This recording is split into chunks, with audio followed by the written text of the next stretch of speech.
Alors, bonjour, bienvenue à la revue économique GFM du premier trimestre 2023. Ce trimestre, on a le plaisir d'accueillir Kevin Hedlund, qui est co-stratège en chef des placements pour gestion de placement Manuvie. Après une année difficile, 2022, difficile qu'on vient de connaître, pourrais-tu nous décrire, Kevin, ce qui s'est passé au premier trimestre 2023, puis nous résumer un peu à quoi les investisseurs peuvent s'attendre pour le reste de l'année? Oui, merci Daniel et bonjour à tous.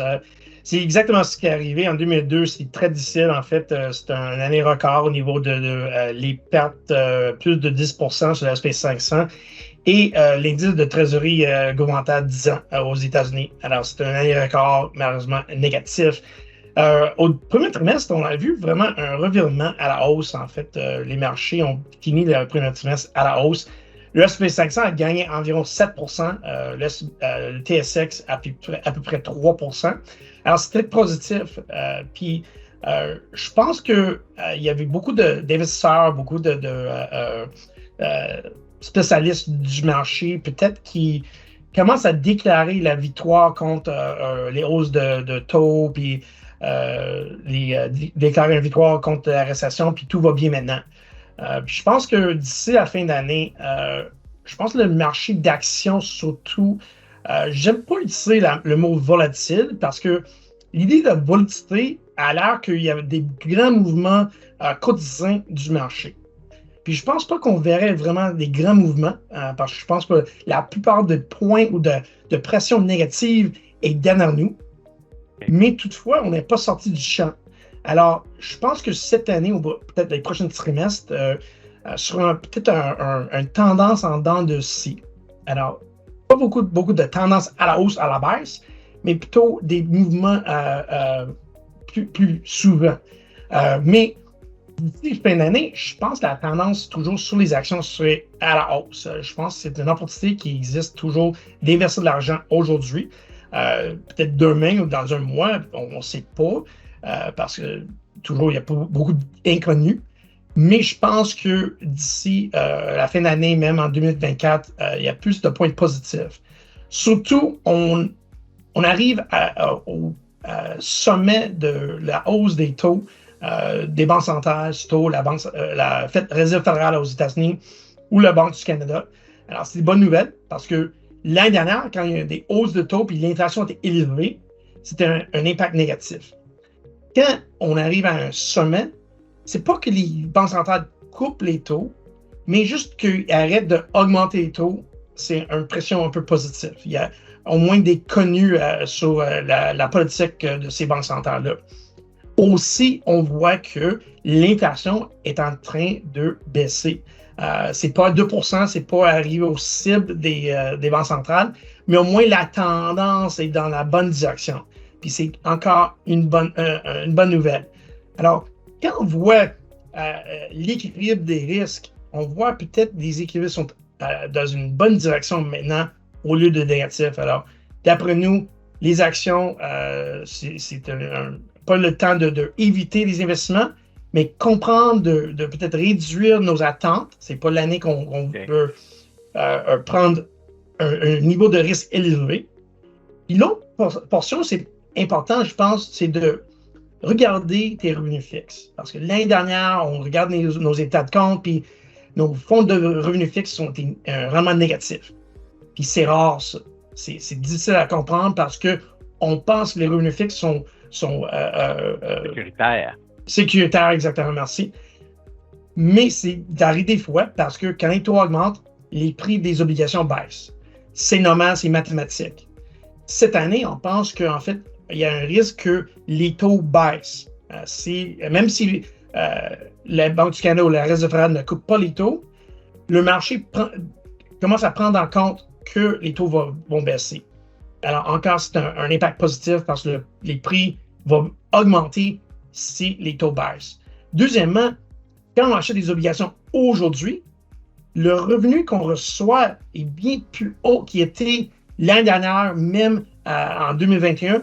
On dirait que les revenus qu'on reçoit maintenant avec les obligations sont les plus élevés depuis 15 ans. On n'a pas vu ces niveaux-là de revenus d'avant la crise financière en 2008. Alors, aussi, c'est très intéressant, surtout pour les investisseurs qui sont à la retraite ou près de prendre la retraite.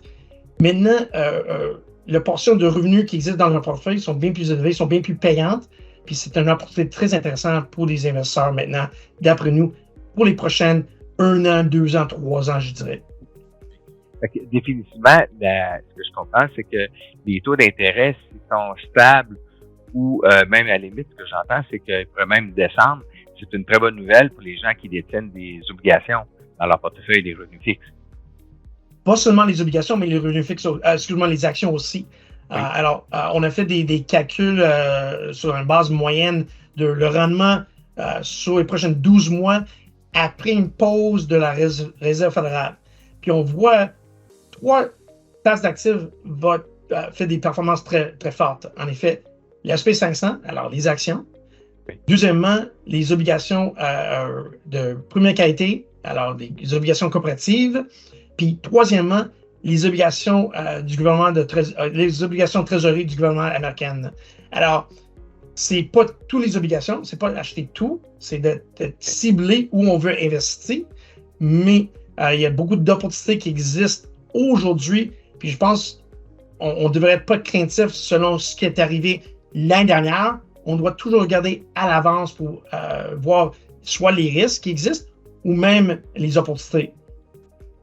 On a vu au début de l'année les gens qui étaient insécures dans la période derrière, entre autres, où des gens qui voulaient avoir des certificats de placement garantis et de geler ou de fixer leur potentiel de rendement.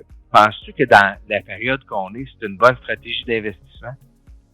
D'ici les prochaines 3 ans, je pense que si on compare les CPG contre les fonds d'obligation, d'après nous, la probabilité que les fonds d'obligation surperforment les CPG sont très élevées parce que ce qu'on compare souvent, c'est les taux d'intérêt. Alors, le CPG paye 3-4% annualisé pendant 3 ans. Puis, on compare au rendement d'intérêt des obligations. Puis, en somme, sont à peu près égales. Mais à ce point-ci, on investit dans les obligations, nos gestionnaires de portefeuille achètent des obligations qui sont en bas de leur prix d'échéance. Alors, en fait, il y a une bonne valeur au niveau d'investir dans les obligations. Alors, non seulement ça nous donne un taux d'intérêt, un rendement d'intérêt égal au CPG, mais maintenant, à l'échéance dans 2-3 ans, peut-être même 5, là, il y a la possibilité de croissance de prix ou de gain en capital de ces investissements-là. Alors, ce qu'on n'arrive pas avec les CPG. Deuxièmement, il y a des risques avec le CPG. Peut-être on ne pense pas. C'est le risque de renouvellement ou de réinvestissement. Alors, dès que l'échéance s'en vient en 2-3 ans, on reçoit notre cash, notre liquidité, puis maintenant, on doit faire quelque chose avec. Puis les taux, si la Banque centrale a déjà réduit les taux, les intérêts qui vont être offerts par les banques pour ces CPG-là sont bien plus faibles qu'ils étaient il y a 2-3 mois. Alors maintenant, on doit penser encore dans le futur, c'est quoi l'occasion? On sait qu'on veut réduire la volatilité, on est craintif après l'année dernière. Pour les investissements, peut-être qu'au terme, on a besoin d'argent, on veut gérer cette risque-là. Un CPG, c'est probablement la bonne décision. Mais pour les investisseurs qui veulent tout changer leur placement d'obligations en CPG, peut-être c'est une mauvaise décision à leur part pour la long terme. Oui, c'est parfait. Par rapport à une stratégie d'investissement, si je regarde aujourd'hui, quelqu'un qui se positionne dans le marché par rapport à la même date en 2022, quand on vient de subir une baisse comme on a vécu l'an passé, où ce que les obligations et les actions ont donné un rendement négatif en même temps, ça c'est un phénomène qui est quand même assez exceptionnel. Est-ce que c'est quelque chose qu'on peut s'attendre de revivre au cours des prochaines années ou des prochains mois?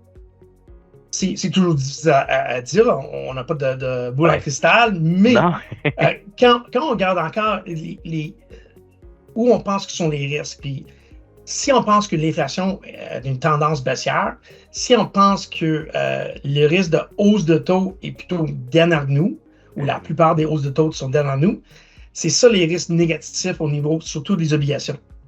Les actions, on peut toujours avoir la volatilité parce qu'il y a des manchettes, des crises géopolitiques. Il y a beaucoup d'impact sur la volatilité des actions qui n'est pas la même sur les obligations. Surtout pour nous, même dans cet environnement-là, cette conjoncture, c'est encore même pour les actions, c'est pas d'acheter n'importe quoi.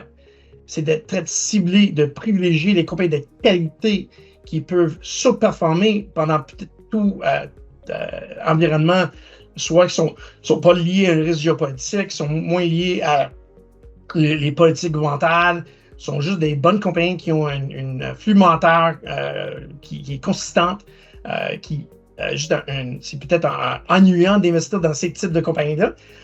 C'est pas excitant, mais en grande somme, sur la long terme, vos investissements ne sont pas supposés d'être excitants.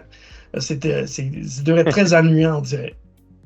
C'est mieux d'être ennuyant et performant que d'être excitant et d'être stressé. Exactement.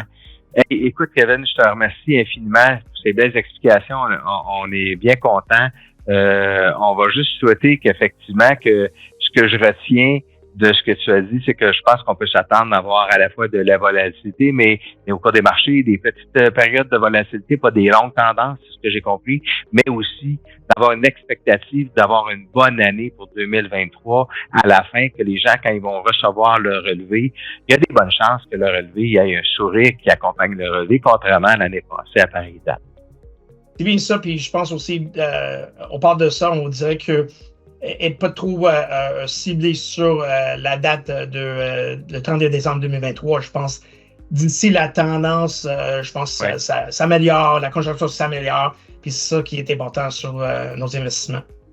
Ben, c'est parfait.